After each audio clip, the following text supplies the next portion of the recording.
అమ్మ అతని నడక అతని ఇది తెలుస్తుంది కొంచెం కూడా doubt అసలు డౌట్ రాలేదు. అంత రాకుండా సంబంధం కుదిరిన తర్వాత ఫోన్లలో మాట్లాడు. salary అని ఒప్పేసుకున్నావా ఏంటి పడక్కని? ఆహా లేదు మేడం, నేను ఆల్రెడీ ఒక అబ్బాయిని లవ్ చేశాను. మాది కొంచెం పెద్ద ఫ్యామిలీ. అయితే మా అమ్మలు కన్విన్స్ చేసి పెళ్లి చేశారు. సో ఇక్కడ ఇక్కడ పెద్ద మంచి ఫ్యామిలీ, బ్యాక్గ్రౌండ్ బాగుంది, శాలరీ బాగుంది అని అబ్బాయి ఒప్పించారా? మంచోడు, ఫ్యామిలీ మంచిది అని చెప్పేసి పెళ్లి చేశారు. సర్లే అని చెప్పేసి నేను అక్కడ ఆప్ చేసి ఇక్కడ తను చేసుకున్నాను. హ్యాపీగా ఉందాం అనుకున్న టైంలోని ఫస్ట్ నైట్ రోజు నుంచి ఆయన ప్రవర్తన అసలు మంచిగా లేదు. అంటే ఏం చేశాడు? అసలు టచ్ అయినవ్వట్లేదు, ముట్టినవ్వట్లేదు. అసలు ఆయన వస్తువులు కానీ ఆయన కన్నా అసలు టచ్ అయినవ్వట్లేదు. అలా 6 months ఎట్లా కవర్ అయింది? అలా మేనేజ్ చేసుకుంటూ వస్తున్నారు. 6 నెలలు అయింది, అసలు మనసులో మార్పు రావట్లేదు. సరే వీళ్ళింట్లో అంటే ఆయన పెత్తనం, మీ ఇంటికి వెళ్ళి ఉంటారు కదా కొన్ని రోజులు పండగలకు ఎటుకో ఆటుకో, అక్కడ కూడా నీకు ఏం వర్కౌట్ అవ్వలేదు? దింపేస్తారు, వచ్చేస్తారు అంతే. మీ ఇంట్లో అసలు ఎప్పుడు టైం స్పెండ్ చేయలేదు నైట్ అసలు టైం? ఉండట్లేదు. మీ అమ్మ వాళ్ళకి డౌట్ రాలేదు కొత్త అల్లుడు తీసుకెళ్తారు 4 రోజులు జాబ్ కదని చెప్పేసి చెప్పలేదా మీ ఇంట్లో వాళ్ళకి? చెప్పలేదా పోనీ ఇలా చేస్తున్నారా మీ అమ్మ నాన్నకి? నేను చెప్పినా కూడా నమ్మరు కదా మేడం, ఎందుకంటే నేను ఆల్రెడీ లవ్ చేశాను. అందుకు వీళ్ళను ఇంకా దొంగ తిరుగుడు కారణాలు వదిలించుకోలేక చెప్తున్నాను అంటే అనుకున్నారా? వదిలించుకున్నా. సరే ఇతనిలో ఈ లోపం ఉంది, లోపం అని అనకూడదులేండి, కానీ ఇతనిలో నీ మీద కోరికలు రావట్లేదు, వేరే మగవాళ్ళ మీద కోరికలు వస్తున్నాయి అనేటటువంటి అంశం నీకు ఎప్పుడు చెప్పాడు? నువ్వు నిలదీగా చెప్పాడా అతనిగానే చెప్పాడు? నాకు 3 నెలల నుంచి స్టార్ట్ చేసా, 6 నెలలు అయింది అంటే 3 నెలలకి ఎక్స్ట్రా అయింది. అలా స్టార్ట్ చేస్తుంటే అడుగుతుంటే రోజు రోజుకి అంటే నీ ప్రాబ్లం ఏంటి అసలు, నీ ఉద్దేశం ఏంటి, వచ్చింది నీకు స్పార్క్ అయింది, డౌట్ వచ్చింది. ఏంటి అసలు టచ్ అయినా అవట్లేదు కదా, ఇంకెవరైనా లవ్ చేసినా లేదంటే ఏదైనా ప్రాబ్లం ఉందా, అసలు నీకు ఇష్టం ఉందా లేదు పెళ్లి చేసుకోవడం, ఏంటి ఇష్టం ఉందా లేదని చెప్పి అడిగితే అసలు ఏం చెప్పట్లా, అలా దాటించుకుంటూ వచ్చేస్తున్నా. 6 నెలలు అయింది, ఇంకా నా వల్ల కావట్లేదు. పేరెంట్స్ చెప్తే వాళ్ళ నుంచి వాళ్ళు అమ్మరు, ఏం చెప్పాలో అర్థం కావట్లేదు. ముందు నువ్వు వెనకతలు పోయి ఎక్కడ సపోర్ట్ లేదు. డాక్టర్ దగ్గరికి వెళ్దామని అడిగావు ఎప్పుడైనా? ఆయన ఒప్పుకోవట్లేదు అసలు. దానికి ఒప్పుకోలే. ఫైనల్ గా ఎలా తెలిసింది మీకు? మా ఫ్రెండ్ ద్వారా తెలిసింది. మీ ఫ్రెండ్ ఎవరు ఎలా చెప్పారు? మా ఫ్రెండ్ నుంచి ఒకసారి ఇలా కలువు, డాక్టర్ గారు ఉంటారు, లాయర్ గారు ఉంటారు, ఒకసారి కలువు పరిష్కారం చెప్తారు ఇక్కడికా అని చెప్పేసి. ఇప్పుడు కదమ్మా అసలు నీకు అతను చెప్పినప్పుడు నువ్వు ఆయన నాకు అసలు ఏం చెప్పలా. సో ఇప్పటికి మీకు తెలియదు మీ ఆయన ఏంటి అని? అంటే డౌట్ వస్తుంది కానీ అది క్లారిటీ ఇవ్వట్లా. సో నువ్వు అడిగావంటగా మ్యూచువల్ డైవర్స్ కావాలని. ఎందుకు మ్యూచువల్ డైవర్స్? ఆయన అసలు టచ్ అయినట్లా, అసలు ఆయనకి ఇష్టం ఉందా లేదా, అసలు ఏంటి అసలు ఆయన రోజు రోజుకి ఆయన చేంజ్ చూస్తుంటే నాకు ఏదో డౌట్ వస్తుంది. మిగతా అన్ని అంశాల్లో బానే ఉన్నాడమ్మా? బాగానే ఉంటున్నారు, లేడీస్ అంటే టచ్ అయ్యి కదమ్మా. మిగతా అన్ని అంశాల్లో సెక్షువల్ గా పక్కకు పెట్టండి, మామూలుగా ఉద్యోగం చేయటం, బాధ్యతలు తీసుకోవడం, నీకు నచ్చిన కొనివ్వటం, ఇవన్నీ బానే ఉన్నాయి. అన్నీ బాగానే ఉన్నాయి. దగ్గరికి రానివ్వడు, దగ్గరతో ఉండడు కాస్త. మీ ఇద్దరు ఎక్కడైనా ఊర్లు వెళ్ళారా? హనీమూన్లు కానీ షికార్లు కానీ తీర్థయాత్రలు కానీ ఏదో మొక్కుకుంటారుగా, అసలు ఊర్లో ఎక్కడికి వెళ్ళలేదు నాన్న? భయం భార్యతో బయటకు వెళ్ళాలంటే. నలుగురు చూస్తే ఏమనుకుంటారో అన్న భయంతో తీసుకెళ్ళామనుకోవాలి. ఎవరు చూస్తే ఏం చూస్తే? భార్యాభర్తలు మీరు చూడటానికి ఏముంది? మీ పెళ్లికి వచ్చారు జనం, మీ రిసెప్షన్కి వచ్చారు, బయట చూస్తే ఏమైంది? మేడం అన్నట్టు ఒంటరిగా భార్యతో వెళ్ళడం అనేది ఇంకా ఎలా బయటపడిపోద్ది అన్న భయాన్ని ఏంటో నువ్వు ఇలా పెళ్లి చేసుకున్నావు అని అడుగుతారనా? నీ ఫ్రెండ్స్ ఎవరిని పెళ్లికి పిలవలేదా నువ్వు? పిలిచాను సార్. వాళ్ళు అక్కడ కూడా చెడగొట్టడానికి చాలా మంది ట్రై చేశారు. వీళ్ళకి చెప్పడానికి విషయం పాపం వాళ్ళన్నా ఉద్ధరిద్దాం అనుకున్నారు పిల్లని. అమ్మ నువ్వు ఇష్టపూర్వకంగా వచ్చావు విజయ్, అంటే ఇతను పెళ్లి చేసుకోవటంలో సరే అతని ప్రాబ్లం అతనికి ఉంది, నీ జ్ఞాపకాల్లో నీ ఆలోచనలో నీ పాస్ట్ అంతా తీసేసావా? ఇప్పటికీ అతనంటే మనస్ఫూర్తిగా యాక్సెప్ట్ చేసావా? లేదండి. మీరు ఎవరిని మర్చిపోయావా? మర్చిపోయానండి. మర్చిపోయావా? అతనికి ఇప్పుడు రెడీగా ఉన్నాడు అతను, సారీ ఇంకా ఉన్నాడు అతను పెళ్లి కాకుండా? ఏమన్నా అతను వేరే బోర్డ్స్ నీకు తెలియదు? అమ్మ మీ హస్బెండ్తో కలిసి ఉంటావా? ఎవరినైనా అడాప్షన్ చేసుకుందరు? మేము అడగకూడదు, నీ ఒపీనియన్ ఏంటో అడగాలి కాబట్టి అడుగుతున్నాం. అతను నువ్వు లేకపోతే చచ్చిపోతాను అంటున్నాడు ఒకటి, అదే అతని కోసం కాదు వాళ్ళ అమ్మా నాన్న కోసం అట. వాళ్ళ అమ్మా నాన్న కోసమే పెళ్లి చేసుకున్నాడు. ఇప్పుడు నీతో నిన్నంట మేము బచ్చలు ఆడాలట, జీవితకాలం అట్లా ఉండమనండి, తనకి ఏం కావాలో అవి పంజరంలో పెట్టుకొని చూస్తాను అంటున్నాడు. నా వల్ల కాదు మేడం. నీ వల్ల కాదు, అసలు నిన్ను అడగం కూడా మేము, అసలు అవసరం కూడా లేదు. కానీ ఒక ఛాన్స్ అతను ఏదో అడిగాడని అడగడమే తప్ప ఒకవేళ నువ్వు వెళ్తానన్నా మేము ఒప్పుకునే వాళ్ళం కాదు, ఎందుకంటే వాటికంటూ కొన్ని రీజన్స్ ఉంటాయి కదమ్మా. అవును మేడం, మీరు బెటర్ ఆప్షన్. మేడం విజయ్ కదమ్మా? విజయలక్ష్మి. సి తమ్ముడు రాజు ఇక్కడ ఎక్కడ చూసినా కూడా ఒకటి నీకు ఉండేటటువంటి స్పెసిఫిక్ ప్రాబ్లం, రెండోది ఏంటంటే మీ తల్లిదండ్రులు మీ కుటుంబ సభ్యులు నీ మీద రుద్దినటువంటి ఒక అంశం. నువ్వు ఇప్పటికి కూడా నేనేమంటానంటే నువ్వు గేయా బైసెక్షువలా ఎల్జిబిటిక్యూ కేటగిరీలో నువ్వు ఏది అనేటటువంటిది నేను ఖండించట్లేదు. నేను ఇంతకుముందు చాలా సందర్భాల్లో ఎల్జిబిటిక్యూ ఫోరమ్స్లో నేను చాలా సందర్భాల్లో ఫైట్ చేసినటువంటి ఒక వ్యక్తిని నేను, వాళ్ళ రైట్స్ గురించి ఇవి. సో నేనేమంటున్నానంటే ఆ ఆస్పెక్ట్లో అసలు ఏమి ఖండించట్లేదు, అది నీ కోరిక, నీ ఆశ, నీ ఆలోచన. నీ చర్మం రంగు ఎలా ఉందో, నీ హైటు వెయిట్ ఎలా ఉన్నాయో ఇది కూడా నీ లోపల ఒక భాగమే. అది సమాజం ఎలా చూసినా, ఎలా యాక్సెప్ట్ చేసినా చేయకపోయినా అది ముఖ్యమైనటువంటి ఒక అంశం. అది నువ్వు యాక్సెప్ట్ చేయాలి. అది చెప్పుకోవడానికి సిగ్గుపడకూడదు. సమాజం దాని గురించి ఎలా రియాక్ట్ అవుతుంది అనేటటువంటి అంశం తీసి పక్కన పెట్టండి. ఎందుకంటే అది ఎప్పుడైతే గోప్యంగా ఉంచుతారో, సీక్రెట్గా ఉంచాలి, ఇది ఇదే అది ఇదే అని ఉన్నట్టుగా అనుకుంటారో అప్పుడే ఒత్తిళ్లు పడతాయి, తల్లిదండ్రులకి తలొగ్గుతారు, ఇలాంటి తప్పులు జరుగుతాయి. ఎందుకంటే నాకున్న భయం ఏంటంటే ఇప్పటికి కూడా వాళ్ళ అమ్మకి నాన్నకి ఏదన్నా అవుతుందేమో, వాళ్ళ అమ్మ సూసైడ్ చేసుకుంటుందేమో, బయట మీ ఇద్దరు తిరిగితే కనుక పరువు పోతుందేమో, విడాకులు తీసుకుంటే పరువు పోద్దేమో, నా గుట్టు బయటకు వస్తుందేమో అనేటటువంటి ఉద్దేశంతోనే నువ్వు ఎదురుగుంటా ఉన్న విజయని కావాలి అని అనుకుంటున్నావు. కానీ ఎక్కడ కూడా ఆ అమ్మాయి అంటే నాకు ప్రాణం అండి, ఆ అమ్మాయి లేకుండా నేను ఉండనండి, 6 నెలల పాటు మేము గడిపినటువంటి జీవితంలో మేము చాలా సంతోషంగా ఉన్నామండి అని ఏం చెప్పట్లే. ఇప్పటికి కూడా ఏంటంటే నీకు పెళ్ళి అనేటటువంటిది ఇప్పటికీ కూడా మీ కుటుంబానికి, మీ తల్లిదండ్రులకి కావాల్సినటువంటి ఒక లేబుల్, ఒక మెడల్ అనమాట, ఒక లైసెన్స్ లాగా నువ్వు చూస్తున్నావు. అది తప్పు. ఎందుకంటే పెళ్ళికి సంబంధించినటువంటి నిర్వచనం అది కాదు. పెళ్ళికి సంబంధించినటువంటి నిర్వచనం ఏంటంటే ఒక ఆప్యాయత, ఒక ప్రేమ, ఒక బంధాన్ని ఇచ్చి పుచ్చుకునేటటువంటి తత్వం. ఇక్కడ ఏంటంటే ఇది కమర్షియలైజ్ అయిపోయింది, ఇది ఒక బిజినెస్ వ్యవహారం అయిపోయింది. మీ తల్లిదండ్రులు నువ్వు మారుతావు అనేటటువంటి మెడికల్గా నువ్వు మారిపోతావు. ఎప్పుడైతే ఒక ఆడదాని పక్కన చాలా సందర్భాల్లో నా కేస్ హిస్టరీస్లో నేను ఇది చూస్తూ ఉంటాను. ఆ పిల్లోని తీసుకొచ్చి ఇక్కడ కూర్చోపెడతారు. సార్ మేడం ఇతను గే అంటాడు, లేదంటే ఇవి లెస్బియన్ అంటారు. వీళ్ళని అర్జెంట్గా మేము రూమ్లోంచి బయటకు వెళ్తాం, 10 నిమిషాల తర్వాత వస్తాం, మీరు మార్చేయండి అని అంటారు. ఏంటిది, ఏం మారుస్తాం, ఎక్కడ మారుస్తాం అని చెప్పి నేను వాళ్ళకి కౌన్సిలింగ్ చేస్తాను. అలా కౌన్సిలింగ్ చేసినటువంటి నిజంగా ఆ తల్లిదండ్రులు అదృష్టవంతులే మేడం, అక్కడ కూర్చున్నటువంటి ఆ పిల్లలు కూడా అదృష్టవంతులే. ఎవరైతే కనుక ఈ పిచ్చి సాంప్రదాయానికి వస్తారో, మనం పెళ్లి చేసేస్తే కనుక తిమ్మిని చేసేయచ్చు అనుకుంటారు, సెక్షువాలిటీని కూడా మార్చేయచ్చు అనుకుంటారు, అక్కడే ఈ సర్వనాశనానికి దారితీస్తూ ఉంటుంది. సో ఇక్కడ ఏంటంటే నువ్వు ఇప్పటికీ కూడా వచ్చినటువంటిది ఏంటి అంటే కనుక తల్లిదండ్రుల గురించి పెళ్లి చేసుకున్నాం, మళ్ళీ కట్నం కూడా తీసుకోకుండా పెళ్లి చేసుకుంటే కనుక మళ్ళీ వీడికేదో లోపం ఉంది కాబట్టి కట్నం తీసుకోకుండా పెళ్లి చేసుకుంటాడని చెప్పి మళ్ళీ కట్న కానుకలు కూడా తీసుకున్నాం. నీకు అప్పుడే తెలుసు 600 ఈ కలికాలంలో ఉండేటటువంటి ఆడపిల్లలు ఎగిరి 4 తంతారు ఇలాంటి కార్యక్రమం లేకపోతే కనుక. ఖచ్చితంగా విడాకులు అయిపోద్ది అనేది నీకు తెలుసు, తెలియనటువంటి అంశం ఏం కాదు. ఎందుకు ఉండాలి ఆ అమ్మాయి? నీకు సెక్స్ పరమైనటువంటి కోరికలు వాళ్ళతో ఉంటే కనుక, వేరే అబ్బాయిలతో ఉంటే, ఆ అమ్మాయికి మగవాళ్ళతో ఉంటే కనుక నీకు ఆ కోరిక తీరట్లేదు కాబట్టి ఆ అమ్మాయి నీతో కోరిక తీర్చుకోకపోతే ఎక్కడ తీర్చుకుంటుందా అమ్మాయి? తప్పు కదా, అది పద్ధత, అది మానవత్వమా? మనిషికి ఆకలి ఎలాగో, దాహం ఎలాగో, ఆ కోరిక కూడా అలాంటిదే. అది బయలాజికల్, అది ఒక నీడ్, అది నెససరీ. అది మర్చిపోయి నువ్వు బతుకమ్మ అని చెప్పడం అనేటటువంటి తప్పు. సో కాబట్టి నీకు ముందు నుంచే ఈ పెళ్లి పెటాకులు అవుతుందని నీకు ముందే తెలుసు. ఎటొచ్చి ఏంటంటే నువ్వు మీ తల్లిదండ్రులకి చెప్పలేనటువంటిది ఆటోమేటిక్గా ఆ అమ్మాయి ప్రశ్నించి నిలదీస్తే కనుక ఆటోమేటిక్గా పెటాకులు అయిపోతే కనుక నువ్వు మీ తల్లిదండ్రులకి సంజాయిషి చెప్పుకునే పరిస్థితి లేకుండా, ఇదిగోండి మీరు చేసినటువంటి తప్పు కాబట్టి ఇది వర్కౌట్ అవ్వట్లేదు, ఇక ముందు నుంచి ఈ అబ్బాయికి ఆ కార్యక్రమం అనేటటువంటిది లేదు కాబట్టి ఇక ముందు నుంచి పెళ్లి చేయకూడదు, ఈ అబ్బాయి గే అనేటటువంటి ఆటోమేటిక్గా నిరూపించబడుతుంది కాబట్టి నువ్వు ఈ బ్రహ్మాస్త్రాన్ని వాడుకున్నావు. ఇప్పటికీ నువ్వేం మాట్లాడుతున్నావు? ఎక్కడ కూడా సార్ ఆ అమ్మాయి నా వల్ల అన్యాయం అయిపోయింది, ఇంత పెంట పని చేశాను, తల్లిదండ్రులకి తలొగ్గాను, ఏదో కర్మ కొద్ది నాకు సూసైడ్ చేసుకోవాలనుకుంటే నేనేదో సూసైడ్ చేసుకోవటం అనేది ఆలోచించుకోవాలి, కానీ అనవసరంగా నాతో పాటు వేరే అమ్మాయి జీవితాన్ని పేక్కోసాను అనేది నువ్వు మాట్లాడట్లే.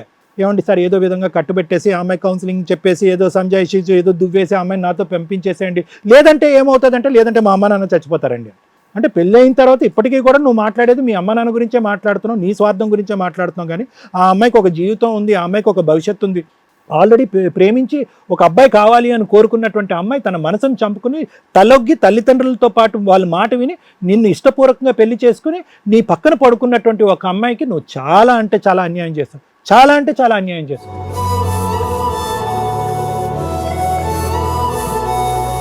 ఇక నీకు న్యాయం చేయాలా, ఆ అమ్మాయికి న్యాయం చేయాలి అంటే కనుక నీకు ఎటువంటి న్యాయం చేయాలి? ఎందుకు చేయాలి న్యాయం? నువ్వు బైసెక్షువల్ అంటే కనుక అది వేరే విషయం. సార్ నాకు ఆడపిల్లలతో కూడా కోరికలు కలుగుతున్నాయి, అబ్బాయిలతో కోరికలు కలుగుతున్నాయి, ఇటువంటి కేటగిరీస్ ఉంటాయి మేడం. ఇటువంటి కేటగిరీస్లో ఉండేటటువంటి పెళ్ళిళ్ళు సక్సెస్ఫుల్ అవుతాయి. అంటే వాళ్ళకి గే అనేటటువంటి కేటగిరీ ఉన్నా కూడా ఫీమేల్ అట్రాక్షన్ ఉండటం వల్ల వాళ్ళకి పిల్లలు పుడతారు. ఫ్రీక్వెన్సీ ఆఫ్ సెక్షువల్ యాక్టివిటీ అంత ఉండకపోవడం వల్ల పిల్లలు పుట్టేస్తారు. ఆటోమేటిక్గా ఆడపిల్లలు సాటిస్ఫై అయిపోతారు, ఏదో పిల్లో జల్లో మనకు ఉంది కదా ఇక్కడితో అయిపోయిందని అనుకుంటారు. కాబట్టి నా ఉద్దేశం ఏంటంటే నీలో మంచితనం ఉంది, నీకుండేటటువంటి ఆలోచనని నేను ఖండించట్లేదు. అది నీ ఇష్టం, నీ ఆలోచన, అది బయలాజికల్, అది సైంటిఫికల్, అది తప్పు, అది వ్యవహారం, దానికి ట్రీట్మెంటు అదేమి నేను మాట్లాడను, అది ఎప్పుడు కూడా నేను చేయలేదు అటువంటిది. ఎటొచ్చి ఏంటంటే ఈరోజు నీ గురించి ఎంతైతే ఆలోచిస్తున్నావో అదేవిధంగా విజయ గురించి కూడా ఆలోచించి ఒక కొత్త జీవితాన్ని ప్రసాదించి నీ భవిష్యత్తు ఏంటి అనేది నువ్వు ఆలోచించుకుని దమ్ము ధైర్యం ఉండేటటువంటి ఒక మగాళ్ళలాగా తలెత్తుకుని మీ తల్లిదండ్రులకి నేను ఇదైతేనే నా జీవితంలో ఉంటాను, అంతేగాని ఇంకో పెళ్లి చేసుకుని ఇంకో ఆడపిల్లని నాశనం చేయకండి, ఎప్పటికైనా కూడా ఆ అమ్మాయికి విముక్తి కలిగిస్తున్నాను, ఆ అమ్మాయికి ఇచ్చేటటువంటి డైవర్స్ ఆటోమేటిక్ ఇవ్వండి అని చెప్పి నువ్వు అక్కడ చెప్పుకో, ఇక్కడ కాదు మాట్లాడేది. అది నీ తప్పు ఆలోచన. ఈ ఆలోచన ఎప్పటికైనా మారాలి. అర్థమైందా రాజు? నువ్వేమీ తప్పు, నువ్వేం నేరస్తుడు కాదు, నువ్వేమి హత్యలు మానభంగాలు ఏమీ చేయలేదు. నీ కోరికలు భిన్నంగా ఉన్నాయి. అది సైంటిఫిక్, అది బయలాజికల్. ఒకప్పుడు మీ పేరెంట్స్కి అర్థం కాకపోతే వాళ్ళని తీసుకుని నా దగ్గరకు రా, వాళ్ళకి నేను ఎక్స్ప్లెయిన్ చేస్తాను ఏంటిది అనేది. అది ఫస్ట్ నువ్వు అర్థం చేసుకో. అమ్మ విజయ, నువ్వేంటంటే ఇంత అన్యాయం ఏ ఆడపిల్లకి జరగకూడదు. తన కోరుకున్నటువంటి మగాడు దక్కలేదు, తల్లిదండ్రులు కోరిచ్చినటువంటి మగాడు దక్కలేదు. ఇక్కడ ఇదంతా ఇంతకు మించినటువంటి అన్యాయం ఏమీ లేదు. ఎక్కడ నువ్వు తప్పు చేసావు అనేటటువంటిది నాకే బోధపడట్లేదు, నాకే అర్థం కావట్లేదు. కాబట్టి ఏంటంటే నువ్వు కోరుకున్నటువంటి దాంట్లో నేను చెప్పేది ఏమీ లేదు. ఆల్రెడీ 6 నెలల పాటు ఓపిక పట్టావు. చాలామంది ఆడపిల్లలు ఈ కాలంలో ఉండి చదువుకున్నటువంటిది ఇటువంటి ఇష్యూస్ గురించి తెలిసినటువంటి ఆడపిల్లలు 6 వారాలు కూడా ఓపిక పట్టట్లేదు. ఎందుకంటే వెంటనే అది దగ్గర రాలేదంటే కనుక మగాడు ఫస్ట్ 3 నైట్సే రాకపోతే ఏమైంది అని ప్రశ్నిస్తున్నారు. అటైనా ఇటైనా ఆడపిల్లలు రాకపోవటం అనేటటువంటిది సిగ్గు బిడియం కొత్తదనం వల్ల ఆడపిల్లలు సాధ్యంగా, మగవాళ్ళు రాకపోతే చాలా విడ్డూరంగా చూస్తున్నారు. కాబట్టి 6 నెలల పాటు నువ్వు చాలా ఓపిక పట్టావు. ఎప్పటికైనా మీ తల్లిదండ్రుల యొక్క దీంట్లోకి తీసుకురావాలి, సూపర్విజన్లోకి తీసుకురావాలి. మా వరకు అక్కర్లేదు, ఇక్కడ ఏం జరుగుతుంది అనేటటువంటి చెప్పాలి. లేదంటే బాణం నీ వైపు తిరుగుతుంది. ఏ అమ్మా ఇంతకాలం నువ్వు ఎందుకు దాచిపెట్టే ముందే చెప్పాలి కదా. నువ్వు లోపల ఏదైతే సైకలాజికల్గా అనుకుంటున్నావో, అరే నీకు పాత బాయ్ ఫ్రెండ్ గుర్తున్నాడు కాబట్టి నువ్వు ఈ విధంగా నాటకం ఆడుతున్నావు అనేటటువంటి దానికి నువ్వు భయపడక్కర్లేదు. ఇతను ఓపెన్గా ఒప్పుకుంటున్నాడు. ఇక్కడ ఇతను ఓపెన్గా నేను పెర్ఫామ్ చేయలేకపోతున్నాను అనేది ఒప్పుకుంటున్నాడు అతను. సో ఇక్కడ దాపరికం ఏమీ లేదు, భయపడవలసింది ఏమీ లేదు. అది నెంబర్ 1. నెంబర్ 2 ఏంటంటే కనుక నెక్స్ట్ వచ్చేటటువంటి మ్యారేజ్ ఒకప్పుడు నువ్వు చేసుకోవాలనుకుంటే ఫ్యూచర్లో, ఎందుకంటే ఇక్కడ డివోర్స్ అనేది ఐ థింక్ లీగల్లీ నాకు తెలియదు కానీ మేడం చెప్తారు, I think it is a null and void marriage. కాబట్టి నీకు ఆటోమేటిక్గా కూడా వస్తుంది, అతని సంతకం పెట్టకపోయినా వస్తుందని నేను అనుకుంటున్నాను. మేడం అది క్లారిఫై ఇస్తారు. ఇది నెంబర్ 1. నెంబర్ 2 ఏంటంటే కనుక నీకు ఇష్టమైనటువంటి వ్యక్తి, ఇప్పటికీ నేను అదే పాట పాడుతున్నానమ్మా, మళ్ళీ నువ్వు ఇంకో పెళ్లి చేసుకుంటే కనుక వచ్చేవాడు ఈ ఫస్ట్ మ్యారేజ్లో ఏమైంది, నీ మొగుడిదే తప్పని నువ్వు ఎలా ప్రూవ్ చేస్తావు, నీకే ఏమన్నా సంబంధం ఉందేమో, నీకే పాత బాయ్ ఫ్రెండ్ ఉన్నాడు కాబట్టి నువ్వే నాటకం ఆడి బయటకు వచ్చాడు అని చెప్పి మీ తల్లిదండ్రులు అనరు. నెక్స్ట్ ఎవడన్నా క్యూలో వస్తే కనుక నిన్ను పెళ్లి చేసుకుంటే వాడు అడుగుతాడు. ఎందుకంటే ప్రతివాడు ఆడపిల్ల వైపు క్వశ్చన్ మార్క్తో చూడటమే కానీ మగాడి వైపు చూడడు. కాబట్టి అటువంటి ప్రపంచంలోకి మళ్ళీ వెళ్ళేదానికంటే ఒకప్పుడు నీ బాయ్ ఫ్రెండ్ అనేటటువంటి అబ్బాయి ఇంకా ఉంటే, నీది స్వచ్ఛమైనటువంటి ప్రేమ, నిజాయితీ అయినటువంటి ప్రేమ అయితే కనుక అట్లీస్ట్ ఇతని నుంచి బయటపడి ఆ పెళ్ళైనా చేసుకోవడానికి ప్రయత్నం చేయి. మీ పేరెంట్స్ అనుకుంటూ ఉండొచ్చు, ఈ డాక్టర్ ఏంటి రాంగ్ ఐడియాస్ పెడుతున్నారు అమ్మాయి బుర్రలో అని చెప్పి. ఈ ఐడియా కంటే ఆ ఐడియా చాలా బెటర్గా, ఈ ఐడియా కంటే ఆ ఐడియా బెటర్గా. అట్లీస్ట్ అతను నీకు కావాల్సినటువంటి విధంగా ఉన్నాడు, నీ కోరికలు తీర్చేటటువంటి వ్యక్తి, మీ ఇద్దరు జీవితం సాఫీగా వెళ్తుంది. ఈ ఐడియా కరెక్ట్ కాదు, రేపొద్దున మళ్ళీ మీ తండ్రులు తీసుకొచ్చేటటువంటి ఐడియాకి గ్యారంటీ లేదు. ఉన్నటువంటి పాత ఆలోచన ఏదైతే ఉందో అదే కరెక్ట్ ఏమో, దాని గురించే పోరాడితే మంచి జరుగుతుందేమో. ఒకప్పుడు అది కూడా అర్థం కానటువంటి పేరెంట్స్ ఉంటే కనుక వాళ్ళని కూడా మా దగ్గర తీసుకొస్తే మేము కూర్చోబెట్టి ఎక్స్ప్లెయిన్ చేస్తాం. అర్థమైందమ్మా? దీంట్లో నువ్వు భయపడవలసింది జంకవలసింది ఏమీ లేదమ్మా. ఇంకొక అంశం, నడవడిక బట్టి తెలుస్తుంది అంటే కనుక చాలా వరకు తెలియదు. ఎందుకంటే కనుక క్రాస్ డ్రెస్సింగ్ చేసుకుని ట్రాన్స్జెండర్స్ అయితే కనుక మనకి ఆ బట్టలు అవన్నీ ఉంటే కనుక తెలుస్తుంది. కానీ కేవలం ఆ కోరిక అంటే శారీరక పరమైనటువంటి కోరిక గురించే సేమ్ జెండర్ కావాలి అనుకునేటటువంటి వాళ్ళు నడవడికలో కానీ ఆలోచనలో కానీ తత్వంలో కానీ పెద్ద తేడా తెలియదు. ఇతను బాగా కప్పిపుచ్చి మాయ చేసి నీ జీవితంలోకి వచ్చాడు అతని స్వార్థం గురించి, వాళ్ళ తల్లిదండ్రుల కోరిక తీర్చడం గురించి. సో ఎప్పటికైనా నీకు డైవర్స్ రావటం అనేటటువంటిది సమంజసమే, నువ్వు కోరుకున్న సమంజసమే, దాన్ని ధిక్కరించి ఖండించవలసినటువంటి అవసరం లేదు. దానికి కావాల్సినటువంటి సపోర్ట్ ఏదన్నా ఉంది అంటే కనుక మా తరపున మేము ఇవ్వడానికి కూడా రెడీగా ఉన్నాం. Thank you sir. మేడం, ఇద్దరు తల్లిదండ్రుల ఆశ, ఇద్దరు తల్లిదండ్రుల స్వార్థం ఈ రోజున ఇద్దరు పిల్లల్ని ఇక్కడ కూర్చోబెట్టేలాగా చేసింది. ఏంటి ఆశ? ఆడపిల్ల ఫ్యామిలీ మెంబర్స్ ఎప్పుడు ఏమనుకుంటారంటే, అసలు సంబంధం వెతికేటప్పుడు అబ్బాయి తరపునన్నా అమ్మాయి తరపునన్నా వాళ్ళ కుటుంబం ఏంటి, వాళ్ళ ఆరోగ్య పరిస్థితులు ఏంటి, వాళ్ళ బ్యాక్గ్రౌండ్ ఏంటి, వాళ్ళకి లవర్స్ ఉన్నారా, వాళ్ళ ఫిజికల్గా ఫిట్టా కాదా, బేసిక్ ఎంక్వైరీలు లేనే లేవు. అది ఫస్ట్ నుంచి లేవు. ఎందుకో అర్థం కావట్లేదు. ఒక సంబంధం పెళ్ళి అయిపోతే చాలు వాళ్ళకి కనిపించేది ఏంటంటే వాళ్ళ బ్యాక్గ్రౌండ్లో ఏ ఆస్తులు ఉన్నాయి, అబ్బాయి శాలరీ ఎంత, అమ్మాయికి ఏం ఆస్తులు ఉన్నాయి, ఎంత కట్నం ఇస్తారు, పెట్టిపోతలు ఏం పెడతారు, ఇదే మన క్యాస్టే కాదా, ఇవి చూసుకోవడం తప్ప. అరే రేపొద్దుట పెళ్లి చేస్తే పెళ్ళి ఆల్బమ్స్ వచ్చేలోపే కాపురాల రోడ్డు మీదకి వచ్చేస్తున్నాయి అన్న జ్ఞానం మిస్ అవుతున్నారు. ఈ రోజున మేము చూస్తుంటే 90% ఇలాగే ఫెయిల్ అవుతున్నాయండి. నెక్స్ట్ చాలా సందర్భాల్లో మనం చూస్తున్నాం ఆరోగ్య సమస్యలండి. నయం కాని వ్యాధులు ఉండి కూడా చెప్పకుండా పెళ్ళిళ్ళు చేసేసుకుంటున్నారు. అది మనం బయట సొసైటీలో తిరిగేటప్పుడు కూడా మనకు అర్థమవుతూనే ఉంటుంది. అవి చాలా డేంజర్గా ఉన్నాయి. వీళ్ళ తల్లిదండ్రులు చేసిన మిస్టేకు, వాళ్ళ బ్యాక్గ్రౌండ్ బాగుంది, మంత్లీ ₹1,00,000 శాలరీ ఉంది, అబ్బాయి ఇంకేముంది మనవడు చేసేస్తే పని అయిపోద్ది. లవర్కి ఇచ్చి ఎందుకు చేయలేదు అంటే ఇక్కడ కుటుంబం ఫైనాన్షియల్గా బాగుంది, అమ్మాయి సెట్ అయిపోద్దన్న ఒక స్వార్థంతో మీ తల్లిదండ్రులు చేసిన పని అమ్మ ఇది. వాళ్ళు చీటర్స్ అదేదో సెకండరీ పార్ట్. మీ తల్లిదండ్రులు ఆలోచించుకోవాలిగా. అత్యాసలకు వెళ్తే ఎలాగే ఉంటాయి. ఆ అబ్బాయి కనిపిస్తున్నాడా లేదా అని పక్కన పెడితే బేసిక్గా అతను మాతో మాట్లాడుతున్న విధానానికి బేసిక్ డౌట్ అయితే వస్తుంది, ఏంటి ఇలా మాట్లాడుతున్నాడు ఇతను అని. అవునా? మాటల్లో తేడా అనిపించలేదు. ఎందుకు అనిపించట్లేదమ్మా, మాతో మాట్లాడుతుంది దాని నుంచి గట్టిగా మాట్లాడించుకోవాల్సి వస్తుంది అతన్ని. అతను వచ్చిన విధానం కానీ మాట్లాడుతుంది ఈజీగా తెలుస్తుంది. మీరు చూడడానికి గమనించలేకపోయాను. నువ్వు గమనించలేకపోయావంటే నువ్వు నమ్మేశావు. బేసిక్గా అయితే కనిపిస్తుంది. మీ పెళ్ళికి వచ్చిన 1000 మందిలో కనీసం 900 మెంబర్స్ కనిపిస్తుంది తెలుసా. మిగతా 100 మంది ఏదైనా భోజనాల మీద హడావుడి పడి ఉండాలి తప్ప. మీరు అలా కాన్సన్ట్రేట్ చేయాలని అనుకోకపోవడం ఒకటి. నెక్స్ట్ అసలు మీరు ముందు ఎంక్వైరీయే చేసుకోవాలి వాళ్ళు ఏంటి అని. ఫ్యామిలీ మంచిది మేడం. అదే ఫ్యామిలీ మంచిదనే ఆశే మిమ్మల్ని ఈ రోజు ఇక్కడ అబ్బాయికి కూర్చోబెట్టింది. వ్యసనం లేదు, ఫ్యామిలీ మంచిది, జాబ్ మంచిగా. అదే మాట్లాడుతున్నానమ్మా, ఇవన్నీ బాగున్నాయనే మీరు చేసుకున్నారు. ఈ అత్యాశ ఏదైతే ఉందో యాక్చువల్గా ఎప్పుడన్నా పిల్లకి ఏం అడగాలి, ఎవరన్నా ఉన్నారమ్మా, ఉన్నారు, అతని బ్యాక్గ్రౌండ్ పిల్లకి నచ్చిన వాళ్ళని చేస్తారా, బాగా ఆస్తున్న వాళ్ళని చేస్తారా? ఇప్పుడు ఎంతసేపు సార్ చెప్పింది ఏంటంటే నీకు నచ్చినోండి చేసుకుని ఉంటే నీ లైఫ్ బాగుండేదమ్మా, ఇప్పుడన్నా ఆప్షన్ ఉంటే చూడు అని. నువ్వు అది కాన్సన్ట్రేట్ కూడా చేయట్లా. ఓకే నీకు నచ్చినోండి చేసుకుంటావు లేకపోతే తర్వాత సంగతి. మీరు స్వార్థంగా ఆశతో వెళ్ళిన విధానమే ఈ రోజున నీ లైఫ్ రోడ్డు మీదకు ఉంది. ఆస్తులు చూసి పెళ్ళిళ్ళు చేసుకోకండి. ఆరోగ్యాలు, వాళ్ళ ఇన్కమ్, వాళ్ళ బిహేవియర్లు ఏంటని చూసి పెళ్లి చేసుకోవాలి. ఎంక్వైరీ చేసినా చాలు కదా. బేసిక్ ఎంక్వైరీలు కదా అని అందరికీ తెలుసు ఫ్రెండ్స్కి. నానా ఇంకా మీ తల్లిదండ్రులు స్వార్థపూరితంగా చేసిన ఈరోజు పని వాళ్ళకి స్వార్థం సహజం. ఎందుకంటే అందరినీ మార్చలేం. మీలాగా ఉన్న వాళ్ళు ఈ జనరేషన్లో ఇప్పుడేదో కాదు, యుగ యుగాలుగా తరతరాలుగా మన పురాణాలు చదువుకుంటున్నా ఇది ఒక క్యారెక్టర్ కంపల్సరీ ఒక మెయిన్ క్యారెక్టర్ల కింద ఉంటాయి. అర్థమవుతుందా?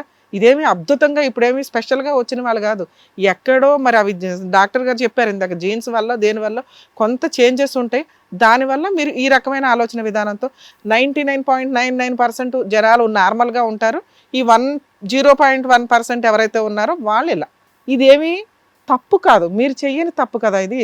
వాంటెడ్లీ తాగి లివర్ల పాడు చేసుకుని చచ్చిపోయే వాళ్ళు, కాపురాలు నాశనం చేసుకున్న వాళ్ళకంటే మీరు 100 times బెటర్. మీరు చెయ్యని తప్పు కాదు ఇది. మీరు చేసిన తప్పు కాదు, మీరు చేసిన తప్పు కాదు, జబ్బు కాదు. దీన్ని ప్రతి తల్లిదండ్రులు యాక్సెప్ట్ చేయాలి. అదేదో తప్పులాగా అమ్మో సొసైటీలో మమ్మల్ని వెలివేస్తారేమో అని ఒక నీచమైన ఆలోచన విధానంతో కప్పి పెట్టేసి మిమ్మల్ని ఎంత సప్రెస్ చేస్తారు అంటే ఇక మీరు సైకలాజికల్ డిప్రెషన్స్లో కన్నా వెళ్ళిపోవాలి, ఇల్లు వదిలి పారిపోవాలి. ఇవే జరుగుతున్నాయి. ఇంకా మీ అదృష్టం ఏంటంటే మీరు కొంచెం బ్రాడ్గానే ఆలోచించారు, కెరియర్లో సెటిల్ అయ్యారు, జాబ్ తెచ్చుకున్నారు. మీరు చేయాల్సింది ఇంకొక్కటి, ధైర్యం తెచ్చుకొని మీ అమ్మా నాన్నలు ఎవరు మీకేమైనా పెచ్చెక్కిందా? మీరే కదా కన్నారు నన్ను, నేను ఇలా పుట్టాను, నన్ను మీరు యాక్సెప్ట్ చేస్తారా, నన్ను బయటికి వెళ్ళిపోమంటారా? ఇది కదా నువ్వు అనాల్సింది. సొసైటీ కోసం, తల్లిదండ్రుల కోసం ఇంత దిగజారి అన్యాయం చేయకూడదు నాన్న. ఒక ఆడపిల్ల జీవితం కదా ఇదే. మన ఇంట్లో మన చెల్లికో అక్కకో జరిగితే మనం ఊరుకుంటామా? వెళ్ళి ఆయన చెంపల పగలు కొట్టేసి కేసులు వేసేసి తోలు తీసేస్తాం. నువ్వేంట్రా అంటే రివర్స్లో బతులాడుతున్నావు. మేడం అమ్మాయిని ఉండమానండి, అట్లా అన్న బాగా చూసుకుంటానని. మేబీ ఆవిడ ఉంటానంటే మేమేం అనవు నాన్న. కాకపోతే నువ్వు అడగమన్నామని ఇందాక అడిగాం. ఆ అమ్మాయి ఇప్పుడు ఏం ఫైనలైజ్ చేసింది, నాకు డైవర్స్ కావాలండి అని. దాంట్లో మళ్ళీ నువ్వు ఒక లిటిగేషన్ పెట్టావు. అమ్మో అమ్మాయికి డైవర్స్ ఇస్తే మా అమ్మ నాన్న ఊరేసేసుకుంటాను అంటున్నారండి అని. ఎవరికి లాసు? మీ అమ్మ నాన్న ఊరేసుకుంటే నీకు లాసు. నీకు లాసు ఉన్నప్పుడు నువ్వేం చేసి ఈ అమ్మని బతులను అడగలవా? ఇంకా వీళ్ళ ఇంట్లో తెలియలా పూర్తిగా. మేబీ తెలిస్తే వాళ్ళు కూడా ఇలాగే మీ అమ్మ నాన్నలాగా మాట్లాడొచ్చు. అమ్మో సర్దుకో అమ్మ, ఇప్పుడు సెక్సే ఇంపార్టెంటా, పిల్లల్ని అనాథ పిల్లల్ని ఎవరినో ఒకరు తెస్తామని కూడా అంటారేమో మీ అమ్మ నాన్న. అంటారా తల్లి? అనొచ్చు మేడం, అనొచ్చు. అదే ఫ్యామిలీ బట్టి అనొచ్చు. సో ఇప్పుడు నీకు ఏంటంటే వేరే ఆప్షన్ లేదు. నువ్వు మీ పేరెంట్స్కి గట్టిగా చెప్పుకోవడానికి, రివర్స్ అవ్వడానికి లేదు. వాళ్ళు అంటారు దాన్ని బట్టి. వాళ్ళ అమ్మ నాన్న వెళ్ళి మీ అమ్మ నాన్న కాళ్ళు పట్టుకుంటారు. మీ అమ్మ నాన్న డబ్బుకి ఆ పిల్లోడి దీనికి ఇదయ్యి నిన్ను ఒప్పుకోమంటారు. ఇంతేనా జరిగేది? ఇక్కడ డెసిషన్ తీసుకోవాల్సింది నువ్వే. ఎందుకంటే ఆ అమ్మాయికి అన్యాయం చేయాల్సింది చేసేసావు. ఇప్పుడన్నా న్యాయం చేస్తావా చెయ్యవా? న్యాయం చేయడానికి ఉన్న ఆప్షన్ ఏంటంటే మీ అమ్మా నాన్న వాళ్ళ అమ్మా నాన్న ఒప్పించడం కాదు, నువ్వు వాళ్ళ అమ్మా నాన్నే మీ అమ్మా నాన్న ఒప్పించి ఈ పిల్లకు న్యాయం చేయాలి. అమ్మ నాకు అసలు ఆ అమ్మాయి పక్కన ఉంటేనే అసహ్యం వేసేస్తుంది. అదే అబద్ధం చెప్దాం, పిల్లకి న్యాయం చేసి పుణ్యం కట్టుకోవాలిగా, చేసిన పాపం అయితే కడుక్కోవాలిగా. అవునా? మీ అమ్మా నాన్న ఒప్పించుకో. నాన్న వాళ్ళు ఏమీ సూసైడ్ చేసుకోరు, ఒకళ్ళు గొంతు కోసేస్తామంటే ఇక్కడ ఎవరు ఊరుకోరు. రేపొద్దుట ఇవన్నీ ఎంత దూరం వెళ్తాయో తెలుసా? అక్రమ సంబంధాల దాకా వెళ్తాయి. అప్పుడు నువ్వే తన్ని తరిమేస్తావు. నీకు ఒక రకమైన ఇన్ఫీరియారిటీ కాంప్లెక్స్ వస్తుంది తెలుసా? ఆ పిల్ల నీట్గా రెడీ అయ్యేళ్ళినా నువ్వు తట్టుకోలేవు. ఎందుకంటే నేను దగ్గర లేను, ఆవిడ ఎక్కడికి వెళ్ళిపోతుందో. అంత కంట్రోల్ చేసుకోవడం ఎవడి వల్ల కాదనేది మీ ఫీలింగ్లు ఉంటాయి కదా. నీ గొయ్య నువ్వు తవ్వుకున్నట్టు అవుతుంది. నువ్వు జీవితకాలంలో ఫ్రీగా ఉండలేవు, సంతోషంగా ఉండలేవు. ఎవరినో సంతోషంగా ఉంచడం కోసమని మీరిద్దరూ నరకంలో ఉండొద్దు. అర్థమవుతుందా? 2 రోజులు ఏడుస్తారా, 2 సంవత్సరాలు ఏడుస్తారా? ఏడవని. మీరు మీ కుటుంబంలో ఉన్న ప్రాబ్లమ్ని వేరే వాళ్ళ కుటుంబాల్లో వేద్దామంటే కుదరదు ఇక్కడ. అర్థమవుతుంది? ఆ పిల్ల నాకు వద్దు మొర్రో అంటుంది. కాంపెన్సేషన్ కూడా గట్టిగా ఇవ్వాల్సి వస్తుంది. కట్నం తీసుకున్నారు ఎదురు. ఆ అమ్మాయి లీగల్గా ప్రొసీడ్ అయితే మాత్రం చాలా సీరియస్గా ఉంటుంది. మీరు జైలుకి వెళ్ళాలి. వాంటెడ్లీ తెలిసి మీరు చీట్ చేసి పెళ్లి చేసుకున్నారు. సగం ఆస్తి వెళ్ళిపోద్ది తెలుసా ఇలాంటి కేసుల్లో? సగం ఆస్తి ఇస్తావా లేదా ఏదైనా సెటిల్ చేసుకుంటారా? ఇది ఆలోచించుకోండి. ఆ అమ్మాయి వాళ్ళ ఇంట్లో చెప్పదు. ఎందుకంటే వాళ్ళ అమ్మ నాన్న ఆలోచన విధానం ఏంటో ఆవిడకి అర్థమైంది. లవర్కి ఇచ్చి పెళ్లి చేయరు, ఆవిడ లవర్ని చేసుకోవాలని అనుకోవట్లే. లవర్ ఉన్నాడు కాబట్టి నీ మీద నెగిటివ్గా చెప్తుందేమో అని అనుకోవడానికి అవకాశం ఉంది. నువ్వేమన్నా నాకు ఈ అమ్మాయి ఇష్టం లేదంటే నేను ఇంత, మీ అమ్మాయికి ఏదో డైవర్స్ ఇచ్చేసి సెటిల్ చేసుకుంటాను అని నువ్వు వాళ్ళ ఇంట్లో వాళ్ళకి ఖరాఖండిగా చెప్పాలి. మీ పేరెంట్స్కి చెప్పాలి. లీగల్గా ఒక అడ్వకేట్ దగ్గరికి వెళ్ళి మ్యూచువల్ డైవర్స్ వేసుకోండి. ఎందుకంటే మీరు ఆంధ్రా నుంచి వచ్చారు కదా, ఇక్కడ కాదు మేమేమైనా ఫ్రీ సర్వీస్ ఇద్దామన్న. అర్థమవుతుందా? మీ ఏరియాలో మీ జ్యూరిస్డిక్షన్లో డైవర్స్ కేసు వేసుకోండి. ఇక్కడ మా ముందు తల ఆడిచ్చేసి నువ్వు బయటికి వెళ్ళి ఏదో డ్రామాలు వేసావనుకో, ఈవిడికి లీగాలిటీ చెప్తాను ఇప్పుడు. అప్పుడు నీకు కొన్ని రోజులు కోర్టుల చుట్టూ తిరిగినాక క్లారిటీ వస్తుంది మీ అమ్మా నాన్నకి నీకు. నాన్న ఈ కేసులో నువ్వేమనుకుంటున్నావో అదే ఫైనల్. మీ అమ్మా నాన్న ఏమనుకుంటున్నారు, వాళ్ళమ్మ నాన్న ఏమనుకుంటున్నారు, అతను ఏమనుకుంటున్నారు, మంచితనం గోంగూర ఇవన్నీ నీకు తిప్పి కొడితే 1 year కాబట్టి ఆస్తికి కక్కుర్తి పడితే నువ్వు ఒక 10 ఏళ్ల తర్వాత ఇక్కడ కూర్చున్నా వాళ్ళ ఆస్తి నీకేమీ రాదు. అర్థమవుతుందా? ఎందుకంటే వారసులు ఉండరు. నిన్ను ఏదన్నా అబ్బాయికి ఏదైనా జరిగిందంటే నిన్ను లెక్కలో కూడా తీసుకోరు. బయట అమ్మాయి కిందే లెక్క. ఇన్ని సంవత్సరాలు నువ్వు సొసైటీ కోసం వాళ్ళ గుడ్ విల్ పెంచావు కదా. ఓ పెళ్ళి అయ్యింది మగాడు అని ఏదో ప్రూవ్ చేయాలని చూసుకున్నారు కదా వాళ్ళు. నీకు 0. అది ఈ సంవత్సరంలో ఈ రోజు నువ్వు తీసుకునే డెసిషనే ఆధారపడి ఉంటుంది. మీ అమ్మా నాన్న లవర్ విషయంలో నువ్వు తెగించలా, అది మంచి పనే. పోనీ కుటుంబ సభ్యులకి ఇంపార్టెన్స్ ఇచ్చావు. ఇప్పుడైతే నువ్వు తెగించాల్సిన అవసరం వచ్చిందమ్మా. మేము అతన్ని నమ్ముతున్నాం. అతనికి ఏమన్నా కాస్త మానవత్వం మిగిలితే మ్యూచువల్ డైవర్స్ ఇస్తాడు విత్ కాంపెన్సేషన్ తోటి. ఇవ్వను అన్నాడంటే మీరు అడ్వకేట్ని పెట్టుకొని ఫస్ట్ చీటింగ్ కేసు అమ్మ 498 కేసులో ఇవన్నీ వస్తాయి సెక్షన్స్. చాలా సీరియస్ కేసు. అర్థమవుతుందా? మీ అమ్మా నాన్న సపోర్ట్ చేయకపోతే మీరు మీ ఫ్యామిలీ మెంబర్స్లో ఎవరైనా ఉంటారుగా, వాళ్ళ సపోర్ట్ తీసుకొని లీగల్గా దిగిపోండి.